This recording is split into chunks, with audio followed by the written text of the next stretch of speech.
Now, there's one thing you might have noticed I don't complain about. Politicians. Everybody complains about politicians. Everybody says they suck. Yeah! Well, where do people think these politicians come from? They don't fall out of the sky. They don't pass through a membrane from another reality.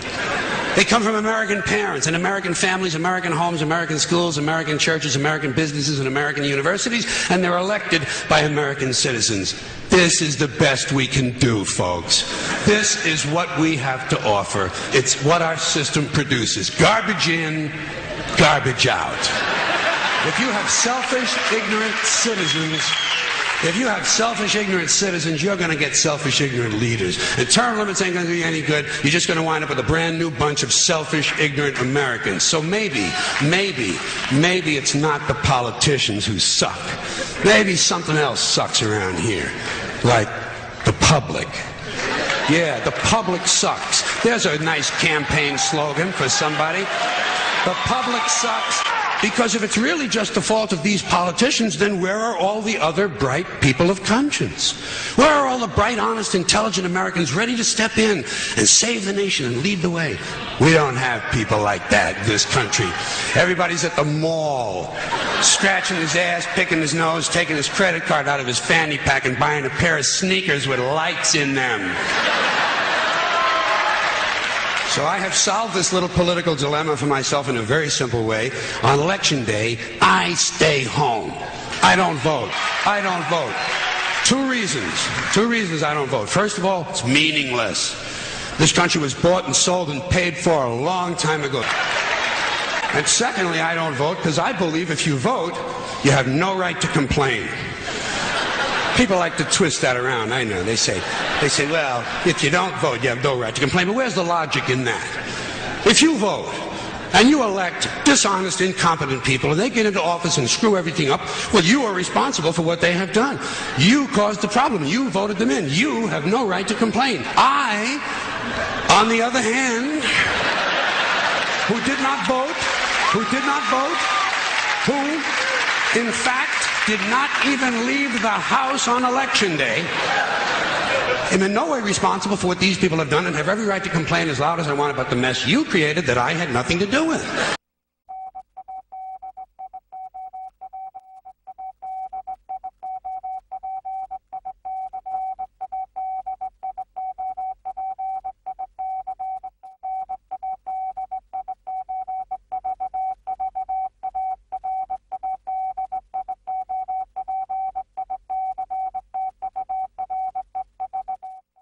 Hello Manchester, and welcome to the QCC.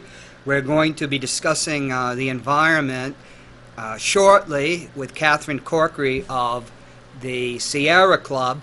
But first, I'd like to address the cover-up of the rape at my alma mater, West High School, by Mayor Theodore Gatsas, which happened during the height of a bitterly contested election. He won by 64 votes. It's my belief that if that had been revealed during an election where crime was the #1 issue, if you remember, he would not be mayor now. And the Nixonian Ted Gatsas. If you remember, if some of you might remember when I went to the board of mayor and aldermen during that period, coincidentally at the time I'd been first diagnosed with PTSD, and I called him a liar. Well, I think that adjective was very apt. But before we go on to the environment, I would like to read an editorial by Kathleen Sullivan, West's Wall of Silence. The revelation that a sexual assault at Manchester's West High School was not disclosed to the public for over a year and a half represents an intolerable failure of leadership at multiple levels of school district governance. The children in our schools and their parents deserve much better. Someone, whether the former principal, the former superintendent, or the leadership of the school board, should have informed the West High community that an assault had occurred, that an arrest had been made, and that steps were being taken to address the security breakdown that resulted in a locked alcove where the assault took place. Not one of them did so. Why? And I'll just interject here while I turn off my phone. as I'm getting, people, they're not. It's unbelievable. Sometimes it's unbelievable to be a citizen of Manchester. Okay, not one of them did so. Why? Let's skip a bit. Parents want to know the details. These are their kids. But according to Dr. Vargas, who is the superintendent of schools, telling the parents the details could hamper the police investigation. By the way, that's complete malarkey. Complete malarkey. The kid was arrested the day of the assault, and he confessed on the day of the assault. Why was there different treatment of an incident at West the year before the assault? In that case, a former student entered the school with a pellet gun. No one was injured. There were no threats, but Superintendent Livingston issued a statement that day. There was a lockdown at West when the kid was going around with a pellet gun. And the Board of Aldermen were notified of that incident, just as they were notified of many other incidents. And you want to know something? Ted Gatzis never notified the Board of Aldermen about a rape occurring at West High School on September 30th, 2015, during the middle of a hotly contested mayoral race that he won by 64 votes. Kathleen Sullivan goes on to say, a few months after the West High assault, a man groped 3 girls on their way to Central. The alleged perpetrator was arrested that day.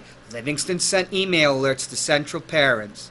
Providing details was not an issue when there was no injury, as with the pellet gun, or when the crime took place off school grounds, as with the Central incident. Yet when a young girl was violently assaulted on school grounds, not a word was said.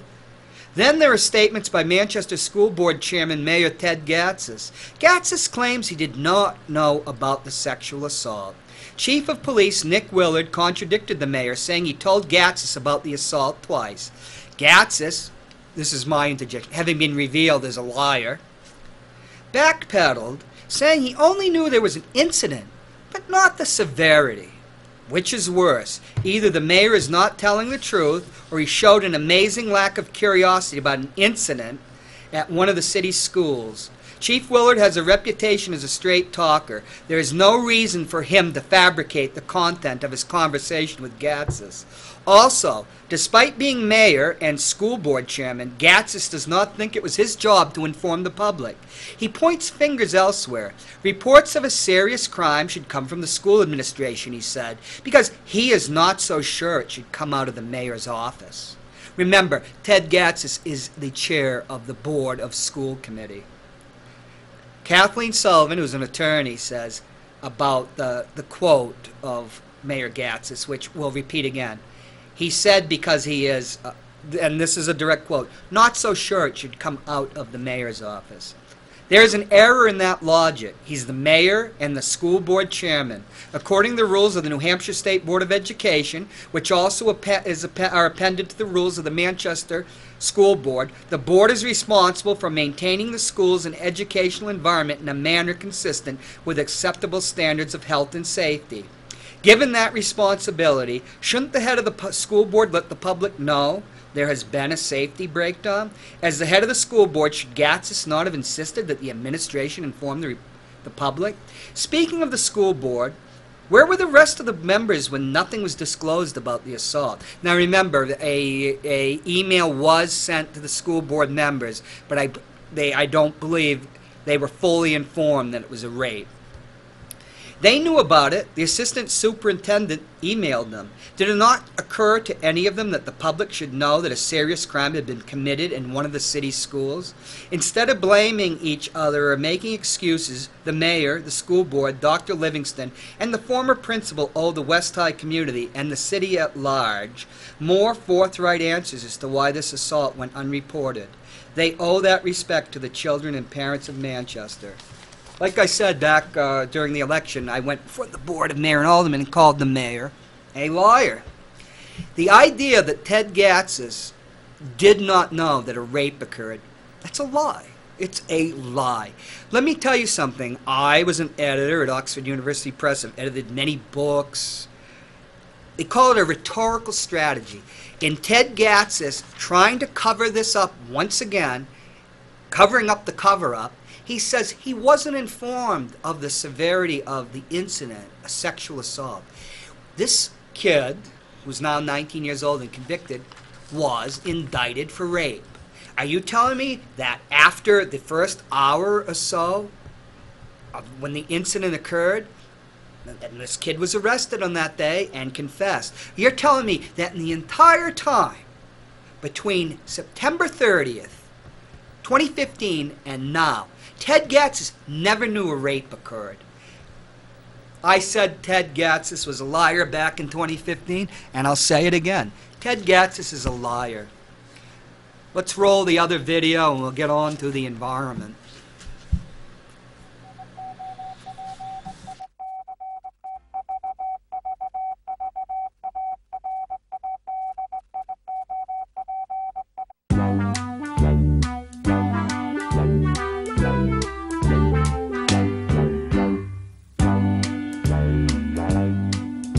Now, when I get older, losing my hair, many years from now, will you still be sending me a Valentine, birthday greeting, bottle of wine? Oh. Apples! Oh, look! Oh. Ouch! What do you think you're doing? We've been walking a long ways and I was hungry and... Did you say something? She was hungry. She was hungry? Well, how would you like to have someone come along and pick something off of you? Oh, dear. I keep forgetting I'm not in Kansas. Come along, Dorothy. You don't want any of those apples. Are you hitting my apples on what they ought to be? Oh, no. It's just that she doesn't like little green worms. Oh, you.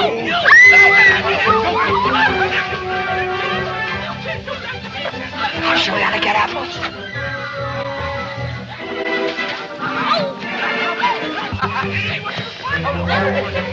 Hooray! I guess that did it. Help yourself.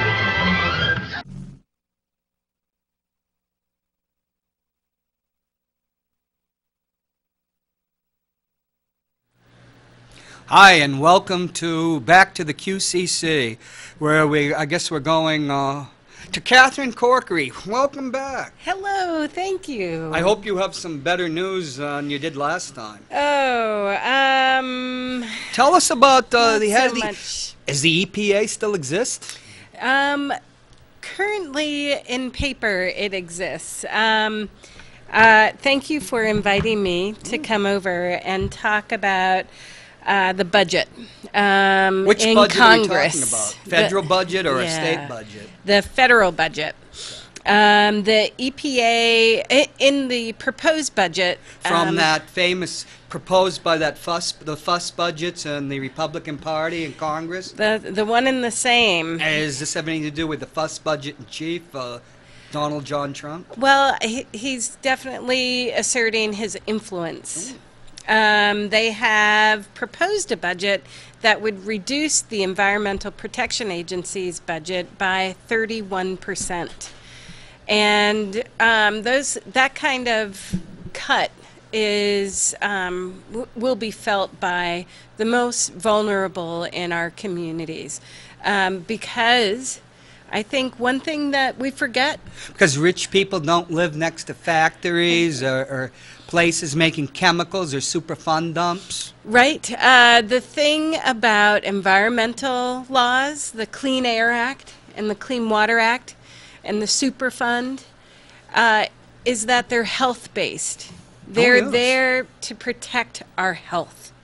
And to protect us financially from all the costs of the medical disasters that have been caused by these Superfund dumps. The cleanup of those. Not just the cleanup, but how do you find usually you can find out where a super dump site was because of cancer clusters.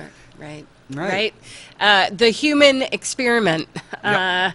at its worst. And in the budget, it is people who are most vulnerable who will be at the greatest risk. And yeah, and also the lakes. Gee, you know, I just remember coming from a General Motors family. My stepmother was an executive General Motors. The lakes in Michigan, the Midwest, and Ontario were destroyed by acid rain from coal. Right.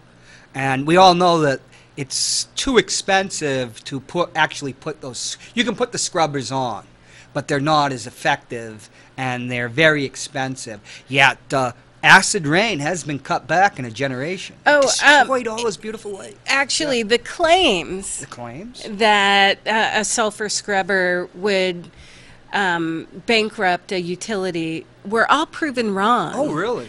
Because of the improvements to the Clean Air Act in 1990. Thanks to New Hampshire, actually. New Hampshire played a huge role in the improvements in How's that? 1990 because of the campaign against acid rain here in New Hampshire. Oh, I wasn't here then. I was in California, which is Yeah. you always figure they're at the forefront of anything environmental. Well, I think California had its own issues to deal with. Oh, is that Mayor Gatz's? He's on the scrambler.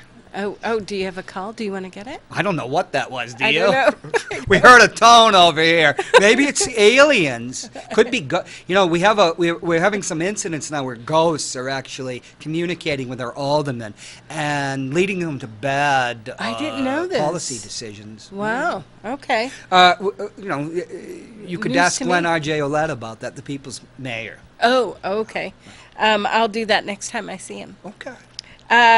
But this budget, going back to the budget, The federal budget. it as I said, it cuts down the EPA by 30%. Well, we're going to take the EPA back to basics. Right. Whatever that means. And these claims that they'll allow states to regulate is really, really dangerous because, as we know, based on our experience with acid rain, for instance, pollution doesn't know boundaries. Oh, exactly. And the pollution, it is very difficult, even with the Clean Air Act in place now, to hold other states accountable for the pollution they're responsible for putting into our air or into water. It's ridiculous because then you would have states suing states, Right. which would create a miasma of federal litigation. And the Constitution, which we can go back to, doesn't want that type of litigation. It's really counterproductive. That's why you have the Constitution rather than the Articles of Confederation. Right. And it's that basic. Yeah. It is really those are the basics that, unfortunately, the Trump budget and the Trump henchman, Scott Pruitt, has failed to recognize. Who is Scott Pruitt? He has a pretty checkered past to be the head of the EPA. Unfortunately, he does not. No profanity on the QCC. I could gotcha. see it crossing your brow, you know. He is You can a use former. the B word occasionally, but only if we're talking about the denizens of a kennel. Oh. Well, he might qualify. He is the former Attorney General from the great state of Oklahoma. Geez, where if there's any environmental laws in Oklahoma, they're federal, including any laws that prevent you from doing many things that most civilized people. Right. It's also the home of the Koch brothers. Ooh. And K-O-C-H. if you Our friends the Koch recall, they have very deep pockets and represent. They're billionaires, both of them, but they're like in the top 10 of richest Americans. Right. And how did they get their money? Oil and gas.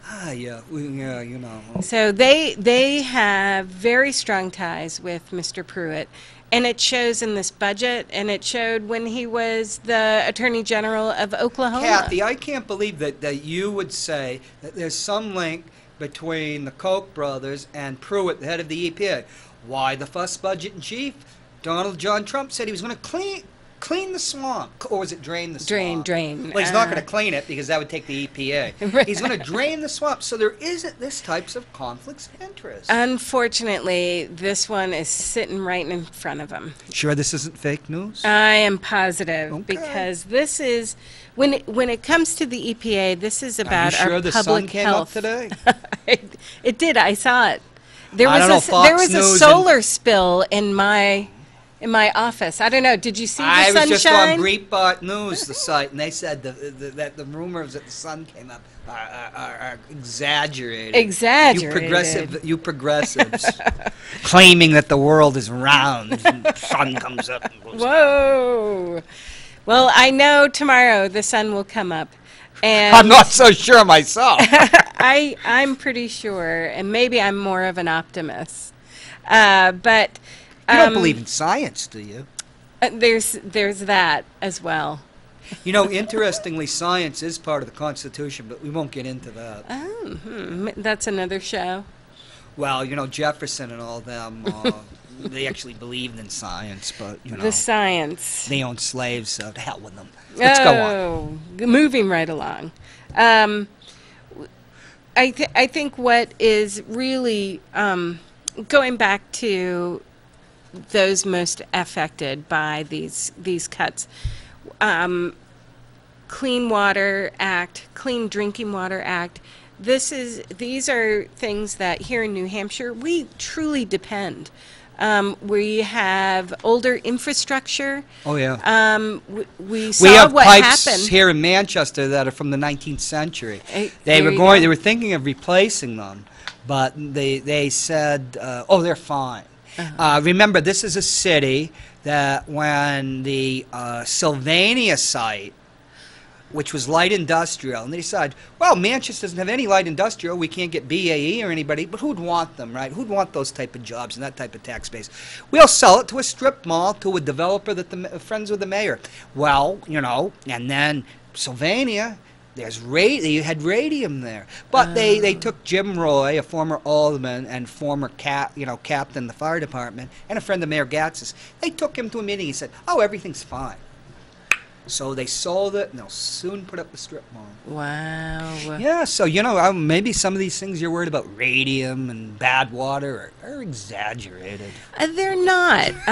It's shown Only in time and Manchester. time and again that these rules, and these laws, when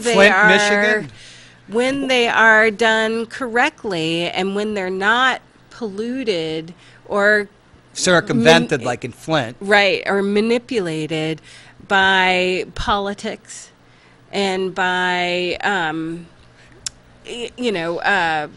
polluters. It actually works. Hey, Kathy, I was born at the tail end of the 50s. I grew up on the west side of Manchester, which man-checks it, soon to be its own city along with 8 and 9, but we'll get into that in another show. Scatisquag River. I was telling Matt about this because he's 10 years younger, and I was telling him that there was human feces there because they dumped the sewers in. He said, whoa, you know, he's like shocked. He said, how could you do it? I said, it's 1965 to the 1970s, you know, we were kids. You just step over it, you don't even think of it, because that was everyday life, the pollution, the Merrimack. The improvements are huge, and we've seen them. And I've seen them in my lifetime.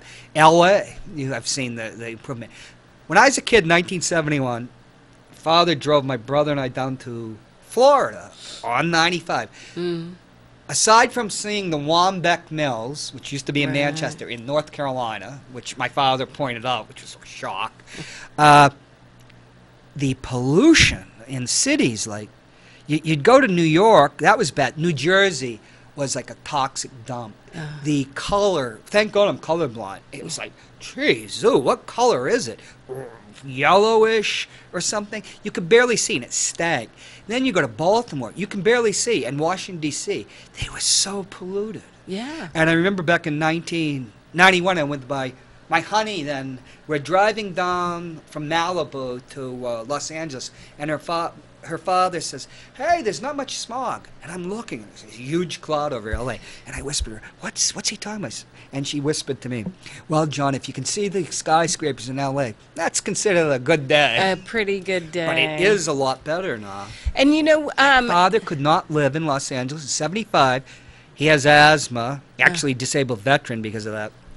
He could not stay. He had known L.A. in the 40s. Then he's there in 75. He's trying to start a business. He lasted 1 month. Wow. It's that bad in L.A. I believe it. And actually, LA recently signed on to start plan. The Paris Accord? Yeah, well, even better. They are going to be fossil free in their transportation, in their heating and cooling, and in their electricity by 2050.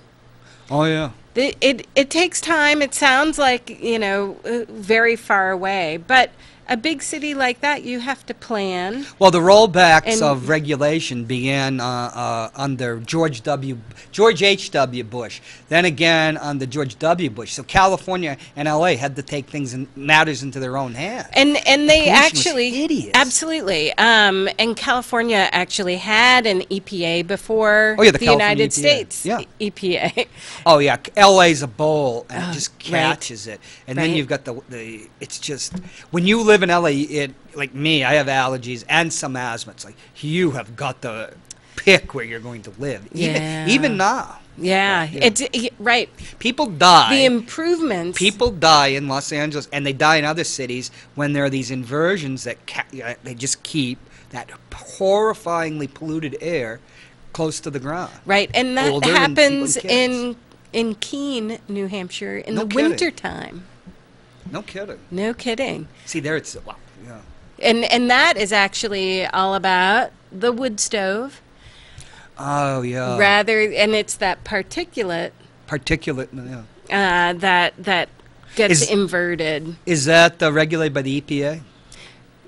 Particulate? Yes. Yep. And unfortunately, there's a whole slew of pollutants that are also on track for getting whose regulations are getting weakened Well, if the by the EP Pruitt EPA. If the EPA hadn't started regulating fluorocarbons back in the 1970s, God knows about what the knows? ozone layer Right. would be now. Right. But And that people was like an Trump- international agreement. Yeah, people like Trump are, well, China doesn't do anything about it, so it's putting us at a disadvantage. There is some real logic. Well, it's not true either. This was China's yeah. doing a lot concerning coal and climate pollution. China has actually done quite a bit in this short amount of time. Well, the solar energy field is shifting to China because of the hostility of the Trump administration towards solar, and they're so in favor of fossil fuels. Right. Just like the George W. Bush administration, it represented a return to fossil fuels. I'll never forget, Jimmy Carter had a plan to get us into solar power so that every house or new house would have solar power panels, and that in 20 years there'd be enough power generation. Number one, people would actually be feeding electricity back into the grid, Right. so it would lower costs, and it would stop dependence on the Middle East and oil. Right. And prevent a war, because after the two oil shocks of 73 and 79, the Israeli-Egypt war, it was Syria too. Let's not forget the Don't Syrians. forget them. And then the Iranian oil shock. People wanted to prevent a oil war, but here it comes, the Yeah. oil war, and it's crazy. And one of the first, Reagan, just killed that dead, because who was one of his big bases of support? The fossil fuel industry. Right, right. And it's obscene when you think that what could be, that we wouldn't be dependent on that oil, and I wouldn't have to go up to the VA and see the kids that are been devastated by those oil wars. Think about that. all the money. 1980. If we started planning for a fossil-free Right. economy, we wouldn't have had the acid rain experience. We wouldn't have had Well, we wouldn't be in the Middle East now fighting oil wars, because that's what it's about. think about it. You know, we're also in Nigeria. We've been in Nigeria since the early 90s with special forces, because I know that they're there, because I know the people that were there. They have a tremendous amount of oil. Exxon, Mobil, right. Tillerson. Right. And they've wiped out whole ethnic groups there. And And- if what we're caterwauling about happened in some country like Chad, which my brother's been to, which literally has nothing, nobody'd give a damn. Right. But, geez, well, let's turn the show over to you. All right. It's John Hopwood Unleashed, not on Matt O'Connor. It just gets my applause. It's unfortunately we can think of we can delve into that what could have been. This is idiotic. To scale back the EPA doesn't help anybody. No. It doesn't help the economy of the United States. And unfortunately, but I think what we can be is solutions based. That there are clear ways and clear leadership that we could be taking instead of slashing the budget by 30% and giving benefits to the fossil fuel industry. What we could be doing, what we need to be calling for, is for more solar, for more access to choice, instead of reducing choice of our energy resources. There should be more availability of solar and wind and energy efficiency. That is a huge untapped component of our energy use But Kathy, in New threatens Hampshire. the fossil fuel industry. When Europe was going to impose a carbon tax in the 1990s, the Saudis threatened them, saying, we're going to pump the price of oil up to such a level because we're not going to stand for it. And then, the Saudis, number one exporter of terrorism with our dollars, they made their little pact about how things are going to work out. But these aren't even foreign oil producers. This is the EPA administrators. These threats, solar, wind, a carbon tax, they all threaten oil. They all threaten fossil fuel producers, right, who have a tremendous clout. And now with Donald John Trump and Tillerson, they are the government now. That's why this insanity of the EPA. Look at fracking, what that does. What does that do to drinking water, which has been banned in, is it Germany now? Germany's banned fracking. I think that's right. And I guess we're going to be going to war with Germany again, so right after Syria. Let's hope not. Well, they don't. Well, it is definitely the wrong path for our country to be fueling the fossil fuel industry. What is better for our workers, where there's economic growth, where there's job potential, where our technology is taking us, is not with coal, the 19th century source of energy, but with or oil or petroleum. Right. It's with solar and petroleum, fossil and fuels lead efficiencies. to global warming. If anybody doubts global warming, just go outside. It leads felt like it to- was October today in Maine. Right. I was on the seacoast of Maine. Well, it also is very unhealthy. Coal makes us sick. It gives us asthma. It triggers all sorts of chronic illnesses. Which costs tens of billions, if not hundreds of billions of dollars.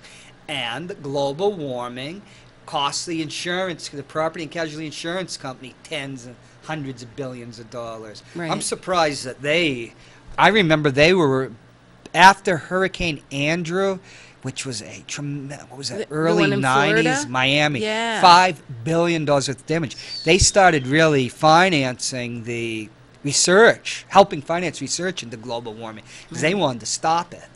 But you're up against the oil industry. Well, in Florida, it's also the, real estate developers play a huge role. Earl Warren, the three-term governor of California in the 40s, the 1948 Republican vice presidential nominee with Tom Dewey, and who the most best known as the liberal Chief Justice of the Supreme Court, the Warren Court. Oh, right. He said the two things that when he was governor that he could never make any headway with were health insurance, the AMA, the American Medical Association, because you didn't have health insurance companies controlling medical care as they do now. AMA and the oil industry. And when him and Tom Dewey were getting together in like 48, he told him that, and Tom says, "Oh, the AMA is impossible, but I don't know, about oil." And then they later met years ago. He says, "You were right about oil," because New York no longer was a big oil state. Right, right. But he obviously had to tangle with them. Mm-hmm. So eventually, Barack Obama passed the No Health Insurance Company Left Behind Act, and they tamed them a bit. Right, But right. the petroleum industry is still rampant. It is, and it's dominant. And in fact, this new program announced this week is Which program? from, oh no, I'm going to forget the name. It's like American Dominance, Energy Dominance. Are you sure it's not American Uber Alles? Well, it's of the same vein. I've got my cheat sheets that are guiding me, because this just came out today. The Trump budget's focus on energy. It's called American Dominance, and unfortunately, that's not going to help us. With these fossil fuel 19th century resources, what will help us is moving forward with the technology that is cutting edge right now with the batteries and. But let's say, put that aside. If we are going to go balls to the walls with fossil fuels, then you need the EPA stronger than ever to make sure that the emissions are minimized. So it's completely the Red Queen logic. You're through Alice, through the looking glass. Right. If you're going to go this way, you need the EPA more than ever. It has to be stronger than ever. And they're going to gut it. And what does that mean? What are the results of having a weak EPA and burning more fossil fuel? That means us having worse health. well, you keep talking about health. Here's another thing. When Bill Clinton got elected president, when he was still an idealist, and at the time the Labor Party, the Neil Kinnock, them, they were championing the idea of green accounting, and that meant, you see, under the current DP and GNP accounting, when you have a Superfund site, which is like, it takes $3-4 billion to clean up this mess, that's considered economic activity. That actually contributes to the economy. And under green accounting, no, that's a debit. That's not an asset. So you could properly account for what's going on, and we could, as a government, clearly identify the costs of actions like this. Right. That went down when Newt Gingrich of the 6th Congressional District in Georgia took over as the chief of the House of Representatives. Right. Mr. Speaker. I was in the Peace Corps when that happened. And where were you in the Peace Corps? I was in Senegal. And West which Africa. brings up the story about my grandfather getting gas next to the troops from Senegal. Oh, that's right. Yeah, we because there's a rather graphic detail about it. We won't Scary. go into that. Yeah. Well, They were I great was in. troops. I was in Senegal when they shut down the government, and what happened? A friend of mine broke her ankle and had to go to the capital, Dakar, and it was closed. You mean the U.S. Embassy was? The Peace Corps office. Oh, okay. And we had medical services right Peace there. Corps is the federal government. Right, but they're separate. They're not in the embassy. Right.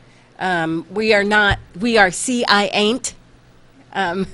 We're Peace Corps volunteers, and so we had our own, separate offices and medical services, but the government was broken, and they shut the doors, and here she had this broken ankle and nobody to go to, nobody to help her.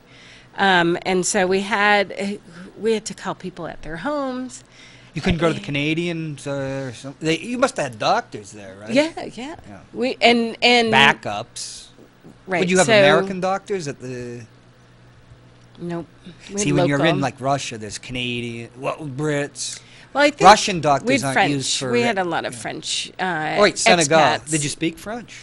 Oh, poorly. No. Very poorly. I spoke Pular, local language. Oh, no kidding.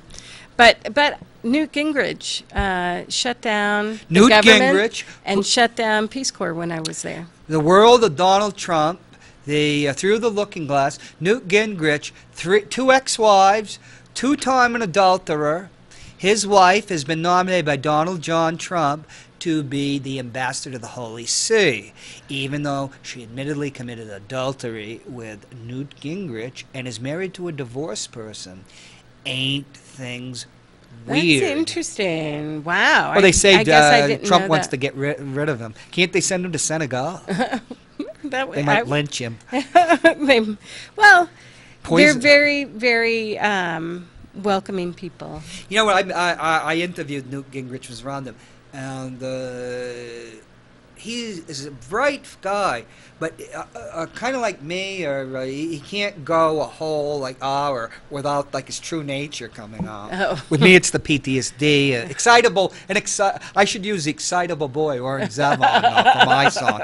But all of a sudden, I said, what does this guy resemble? Jabba the Hutt is too good for him. It was like all of a sudden he just turns into this poisonous tree frog, and you're expecting the big tongue to come out and zap you. Get you in the eye. What an expletive deleted. But back to the EPA. Yeah. Well, I think. What can we do, Kathy? What we can do is talk to our elected officials. Smiling Chris Sununu?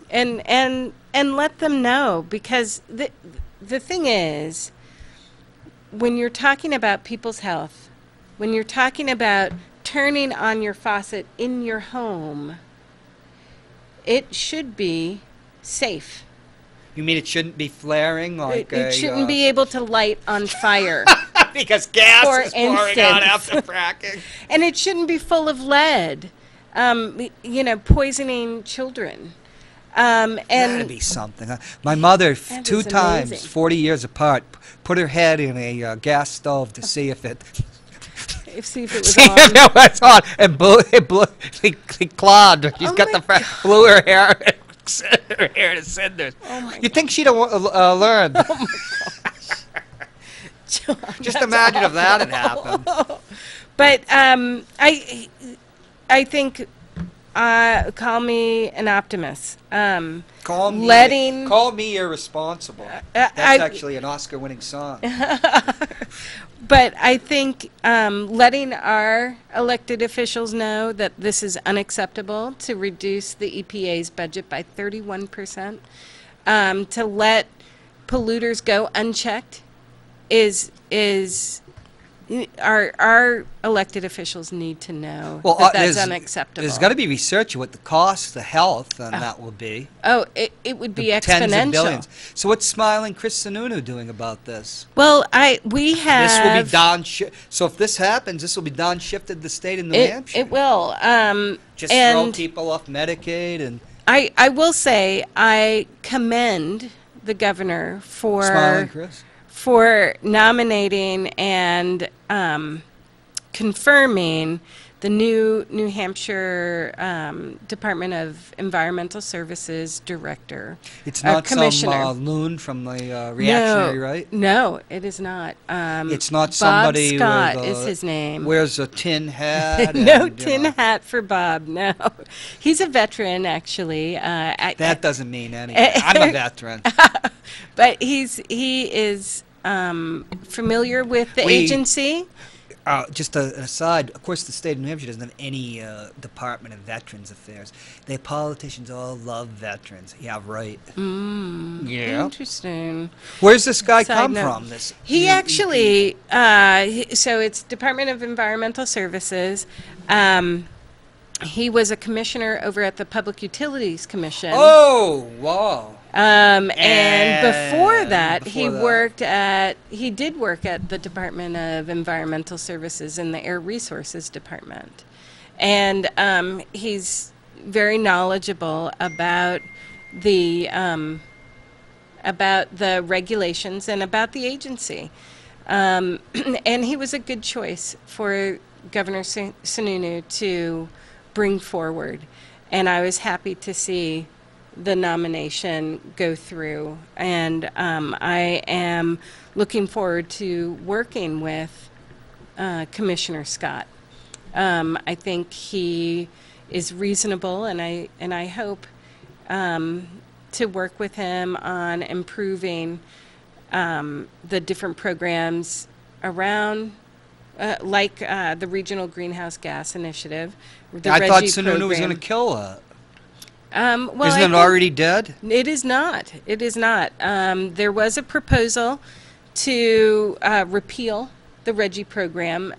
It was retained in the House committee, as well as another bill that would have shifted the revenues from the RGGI program. That also was retained. And so the House will be looking at those two bills in the fall. And, you know, the RGGI program can be improved. There are lots of ways to improve that program. One is actually using all of the money for energy efficiency, which is a huge, huge target in a state like New Hampshire, where the infrastructure, our homes and our businesses and our schools are very old.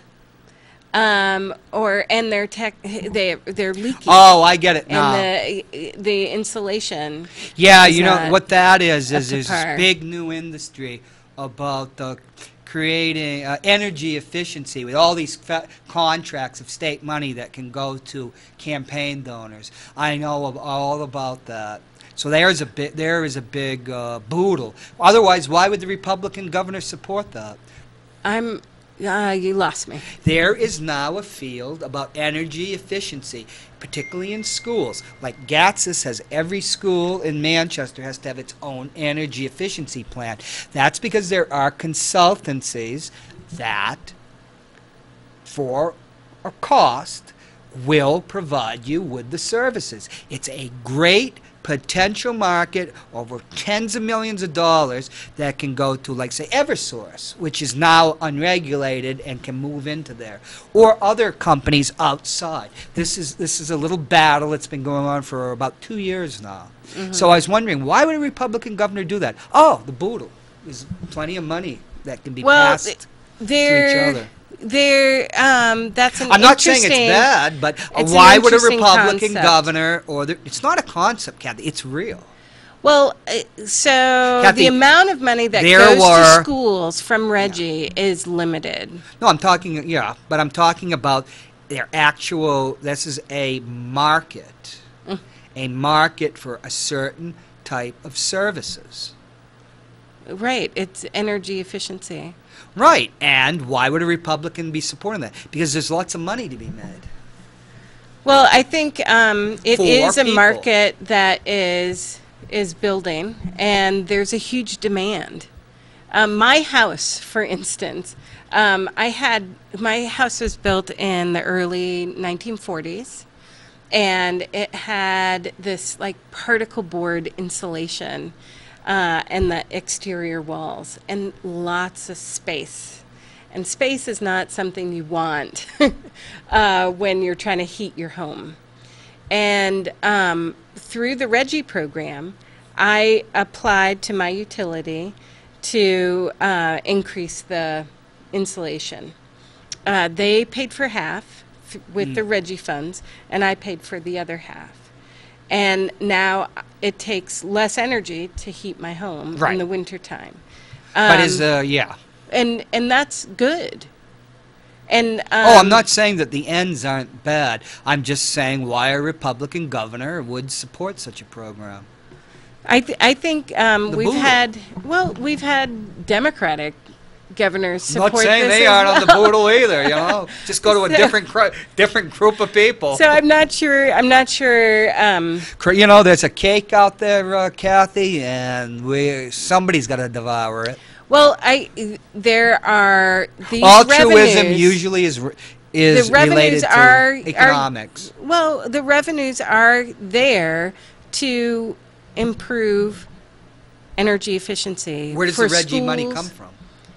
It comes from energy use. It's like a surcharge on the utilities. The utilities pay it. That's right. And I thought Smiling Chris Sununu wanted to reduce the cost of energy in there. Well, so it's a very insignificant component to our energy bills. What is really big are these big projects like Northern Pass, like these Kinder Morgan pipelines, where they want to socialize. They want to socialize those costs. The folks down in Litchfield. So they're before fighting like tooth and nail. They already got polluted water from the plastic. You know what was going to happen in Litchfield? Well, they let me polluted finish all here. the wells. The companies, They'll have to come back in 2 the weeks. utilities that make the money were originally the ones who put up the money to build these pipelines. But not, and this is where, this is where I disagree with our governor in that Smiling Chris. ratepayers should not be paying for Northern Pass. Ratepayers Ratepayers shouldn't be paying for that damn nuclear power plant. Jeez, this state. That's the first bailout. Geez, I come from California with everything. When you live in California, they might as well just have these things that grab you by the ankles and start shaking you. But the property taxes are lower, and so are the electric costs. You come back and it's like, if you're a cartoon, would go, boing, boing, and that's before the recent. What happened, I talked to Senator Lou D'Alessandro, once they deregulated, what they do is give businesses a break, and then they pass it on to us, the individuals. But it's interesting you talk about that, because when we're talking about this, you realize there are government and private sectors ways to make the EPA and all this work. Yeah. That's the thing. My thing isn't that, it's bad that, he might be sending, because there's money that people who support him can get. Mm-hmm. No, it's just that, the light goes up. There should be, you're absolutely right, there should be a barrier. And no, but I'm just saying there are ways of getting this done. Right. The whole thing about Trump destroying the EPA is it's just so economically unfeasible. It's insanity. The thing that Sununu's doing is actually good. Right. Yeah. And I think it does start with the new commissioner. But before, I know we're limited with time. He probably, because of he is a person that had a ski resort. He's must be particularly sensitive to the environment, this stuff. Well, He's seen don't know. what it can do. I don't know about that. Do you get to meet him? He's a nice guy. I have talked to him. He's much taller than his father. Duly noted. They went to I was sent to go get him for a radio show, and I figured he wasn't much taller than his father, who was my size. I'm walking down the stairs, and he's just, hi, he's such a nice guy. And as I'm walking down, he's getting taller. Why couldn't I have gotten that gene from my parents? I didn't get that gene either. So most people are, right? I hope so. But before we go, I wanted to let folks know. Belt it out, you got about 2 minutes. Okay. On July 19th, it's a Wednesday night, Sierra Club is hosting the Pessamit Innu First Nation from Quebec. And they are going to give a presentation about Hydro-Quebec. Oh, geez, they've been fighting them for ever. Them and the Mohawks. And are they Mohawks? No, they are Innu. Okay. And they're on the north shore of the St. Lawrence River. And they are river people. and their river goes up 40 miles, and there's a big, huge hydro dam. Which destroys the river and It everything. has destroyed the river, Jesus. and that's their sustenance. Yeah, the Columbia River was destroyed by all those dams. And these dams, imagine the Columbia River,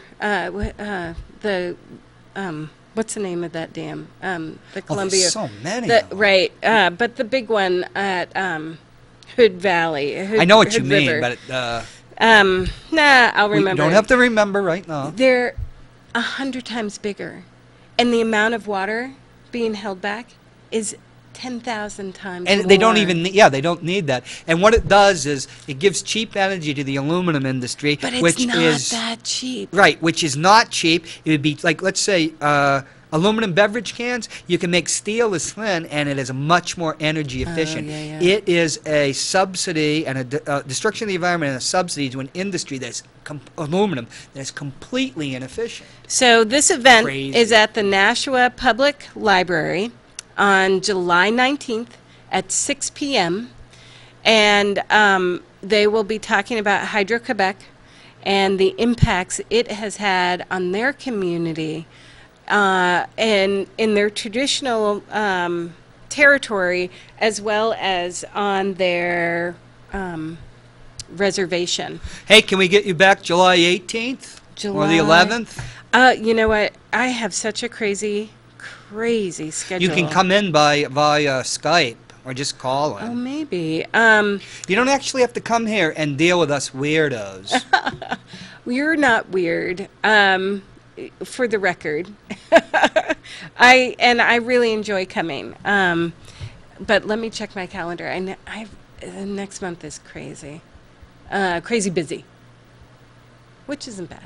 But if you can come to the Nashua. I know it's a hike. Nashua Isn't that far. It's still in New Hampshire. The public library is right downtown. Yep. And it starts at 6 o'clock, and it will go until about 8:30. We will be publicizing And it. you can speak French. I can no longer speak French. Oh, Jean-Claude Hoppe can no longer speak French. Hey, my voice is off. No, it's not. I'm off. Hey, thank you for the dropping in at the QCC. Thank you, Catherine Corkery. We'll have you back, or we'll have like a hologram of you. That'd be bitchin'. excellent. Huh? Bye. Thank you.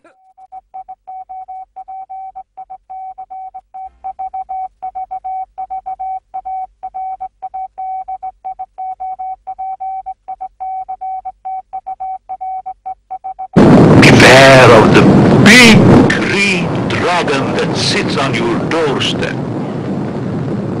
He eats little boys, puppy ducktails, and big fat snails.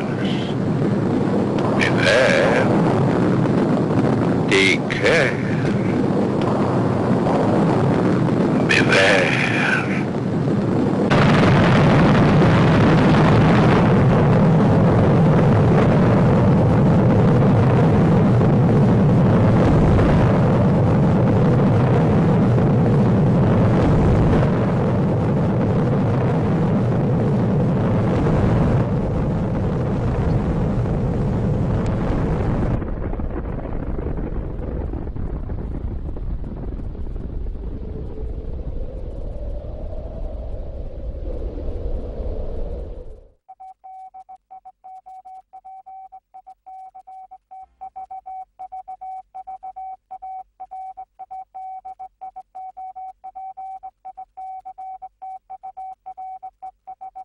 Beware of the big green dragon that sits on your doorstep. He eats little boys, puppy ducktails, and big fat snails. Beware. Take care.